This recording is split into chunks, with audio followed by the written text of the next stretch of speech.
여러분 모두 안녕하셨습니까? 나무마다 꽃이 피고 새잎이 돋아나는 봄날. 한자리에 모여 서로 말하고 듣는 일은 요즘 시대에 결코 흔한 일이 아닙니다. 우리의 생애에서 이 같은 한순간을 이렇게 마주하고 있다는 사실이 얼마나 소중한지 모릅니다. 오늘 이 자리에 오기까지 여러분께서는 바쁜 일상이나 가사도 잠시 미루고 큰 마음을 내셨을 것이고, 저 역시 이른 새벽부터 일어나 이곳으로 왔습니다. 이는 모두 이러한 만남이 마음속에서 귀하게 여겨졌기 때문입니다. 그렇기에 말하는 사람은 진심으로 마음을 열어야 하고, 듣는 사람은 진심 어린 주의를 기울여야 비로소 진정한 만남이 완성될 것입니다. 이처럼 서로 마음을 열고 듣고 말할 때 우리의 정신세계가 더욱 풍요로워집니다. 하지만 요즘은 남의 말에 귀 기울이는 일이 드뭅니다. 한 지붕 아래 사는 가족끼리도 상대방의 말에 진심으로 마음을 쓰지 않고 건성으로 넘기기 일쑤입니다. 자연히 관계가 소원해지며 영혼의 메아리를 주고받을 수 없게 됩니다. 이미 우리는 21세기에 살고 있습니다. 20세기와 크게 다른 점 가운데 하나가 정보 매체의 발달입니다. 어디를 가든 인터넷이 활개를 치는 세상이 되어 인터넷을 통하지 않으면 마치 세상 물정을 모른다는 생각이 드는 시대가 되었습니다. 인터넷으로 무수한 정보를 주고받고 심지어 불특정 다수와도 각자 자리에 앉아 데이터를 공유하지만 실제 감정을 교환하는 일은 거의 없습니다. 이는 간접적 접속일 뿐 직접적 접촉은 아닙니다. 간접적 접속은 일방적이어서 자칫 자기중심적이고 이기적이기 쉬우며 결국 인간적인 정을 주고받기 어렵습니다. 가끔 해외에 계신 분들이 인터넷을 통해 저희 소식을 접하신다고 들으면 그 편리함 못지않게 씁쓸함을 느낍니다. 접속과 접촉은 발음이 비슷해도 전혀 다른 의미입니다. 접속이 간접적이고 일방적이라면 접촉은 직접적이며 상호적인 만남입니다. 우리는 오늘 이 자리에서 접속이 아닌 접촉을 하고 있습니다. 얼굴 표정을 살피고 눈길을 마주하며 목소리를 듣고 분위기를 함께 누리는 가운데 손을 맞잡거나 미소를 지으며 인간적인 정을 나누게 됩니다. 이렇게 직접적으로 마음을 주고받는 접촉이야말로 인간적입니다. 물론 컴퓨터 화면을 통해 정보를 얻는 것은 매우 편리한 수단입니다. 하지만 그곳에서는 인간의 온기를 느낄 수 없습니다. 차갑고 정해진 기계 장치로부터 나오는 것이기에 살아 숨쉬는 생명의 따뜻함과는 거리가 있습니다. 어느 날 휴대전화와 컴퓨터, 텔레비전이 갑자기 사라진다고 상상해보면 많은 사람이 마치 세상이 끝장난 듯 여기며 극도의 혼란에 빠질 수도 있습니다. 하루에도 수십 통씩 문자 메시지를 주고받는 젊은 층이라면 더욱 그러할 것입니다. 그러나 휴대전화와 컴퓨터, 텔레비전이 없던 시절에도 사람들은 지금보다 훨씬 덜 불안해하며 나름의 행복을 누리며 살아왔습니다. 그렇다면 지금 이렇게 신속하고 편리한 정보 매체를 두고 사는 우리들은 왜 과거보다 더 행복해졌다고 말하기 어려운 것일까요? 오히려 세상은 점점 더 위험하고 삭막해지고 사람들은 더욱 왜소해지는 듯합니다. 이는 과잉 정보가 결국 공해로 작용하기 때문입니다. 데이터가 지나치게 많아지면 데이터 스모그, 데이터 스머그가 일어나 오히려 사람을 압도하고 맙니다. 인터넷이 잠시라도 접속 불능이 되거나 해커로 인해 방해를 받으면 당장 무슨 큰일이 난 것처럼 두려워하는 모습이 바로 기계 연장에 지나치게 길들여진 결과입니다. 모든 것을 즉시 해결하려는 습관이 자리 잡아 인내심과 기다림이 부족해지고 인간이 지닌 고유의 영혼조차 잊어버리곤 합니다. 결국 우리는 무엇이 더 중요한지 생각해 봐야 합니다. 삶의 도구로 마련한 정보 매체가 중요한지 아니면 인간 본연의 삶이 중요한지 말입니다. 정보 매체가 없으면 무기력해지고 해결책을 찾지 못해 우왕좌왕한다면 이미 인간의 본질적 삶을 상실한 상태라 해도 과언이 아닙니다. 사람답게 살려면 외부 현상만 쫓기보다 자기 내면의 소리에 귀 기울일 줄 알아야 합니다. 또한 삶의 의미를 어디에 두어야 할지 끊임없이 물으며 스스로를 성찰해야 합니다. 진정한 우정이나 대인관계도 마찬가지입니다. 친구와 진실한 우정을 이어가려면 때로는 일정 기간 떨어져 지낼 시간이 필요합니다. 서로 자기 자신을 확인하고 홀로 있는 시간을 통해 내면을 돌아보아야 합니다. 아무리 친밀한 사이라도 늘 붙어 있으면 식상해지고 지겨워지기 마련입니다. 좋은 친구란 만날 때마다 새로운 우정을 시작할 수 있어야 하며, 그럴 때 만남의 의미가 더 깊어지고 서로의 삶도 더욱 풍요로워집니다. 만약 제가 날마다 나서서 떠들어댄다면 아무도 관심을 두지 않을 것입니다. 오히려 가끔씩 나타나기 때문에 사람들이 잊을만 하면 한 번씩 찾아와 주는 것인지도 모르겠습니다. 예로부터 지나침은 모자람만 못하다라고 했습니다. 우리의 삶에는 그립고 아쉬운 여백이 필요합니다. 무엇이든 꽉 채우려 들면 그 순간부터 이미 포만이라는 이름의 죽음 상태에 가까워집니다. 약간의 아쉬움과 여백이 있을 때 비로소 인간다움이 유지됩니다. 너무 많은 것을 보고 듣고 알면 그것이 곧 공해가 되기도 합니다. 그래서 아는 것이 병이라는 말이 생겼습니다. 우리가 스스로 만들어낸 문명도 알맞게 활용하면 편리하지만 그 도구에 매여 끝없이 끌려가면 인간성이 퇴보합니다. 자신의 욕구를 적절히 자제할 줄 알아야 하는데 현대인은 그 자제력을 점점 잃고 있는지도 모릅니다. 사람의 얼굴은 그 사람의 어비의과도 같습니다. 어떻게 살아왔는지가 고스란히 드러나는 인생의 이력서라 해도 과언이 아닙니다. 예뻐지고 싶다면 성형수술에 의존하기보다는 예쁜 행동을 쌓아야 합니다. 아름다움에도 표준형이 있는 것이 아니므로 스스로의 얼굴과 삶에 만족하며 선을 쌓는다면 언젠가는 그 선함이 얼굴에 배어 나올 것입니다. 또한 우리 사회에는 모방 범죄라는 것이 있습니다. 어떤 범죄가 한번 발생하면 비슷한 방식으로 재현되는 경우가 흔합니다. 자살도 마찬가지입니다. 주변 이야기를 듣고 비슷한 상황에 처하면 극단적인 선택을 그대로 따라하려는 사람이 있습니다. 이런 이유로 우리는 일상에서 보고, 듣고, 말하고, 생각하는 모든 것이 일종의 의식의 필름으로 남는다는 사실을 인식해야 합니다. 까맣게 잊어버렸던 일들도 문득 떠오르는 이유는 이미 잠재의식 속에 씨앗이 심어져 있기 때문입니다. 불교의 유식론 웨이슬론에서는 인간 마음의 구조를 크게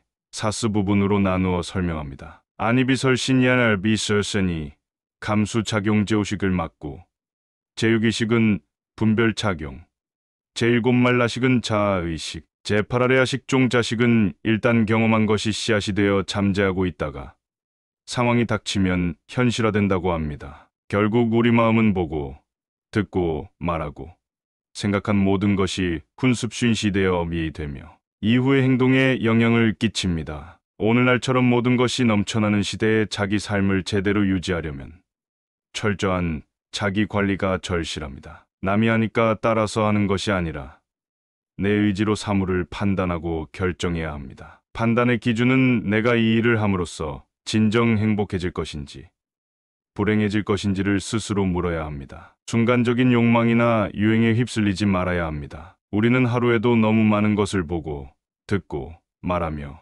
온갖 걱정을 미리 앞당겨 하는 바람에 밤잠을 설치고 마음의 여유를 잃어갑니다. 인생의 주도권을 갖지 못하고 세상의 흐름에 떠밀려 다니는 이가 많습니다. 이럴수록 본질적인 삶을 살아야 합니다. 본질적인 삶이란 보다 단순하고 간소하게 사는 것입니다. 될 수 있으면 적게 보고, 적게 듣고, 꼭 필요한 말만 아껴서 하며 시시한 잡념을 거두고 진정한 삶의 본질을 생각해야 합니다. 그래야만 남의 장단에 흔들리지 않고 스스로 인간다운 면모를 지킬 수 있습니다. 눈부신 봄날, 꽃처럼 마음을 활짝 열길 바라며 이만 말씀을 맺겠습니다. 며칠 전까지 사냐, 곳곳에 초록 기운이 물들고 살아있는 무수한 생명들이 꽃을 피우고 잎을 펼쳐내는 이 계절에 다시 한번 여러분을 뵙게 되어 기쁩니다. 우리가 지금 살아있다는 것은 결코 당연한 일이 아니며 하나의 기적이자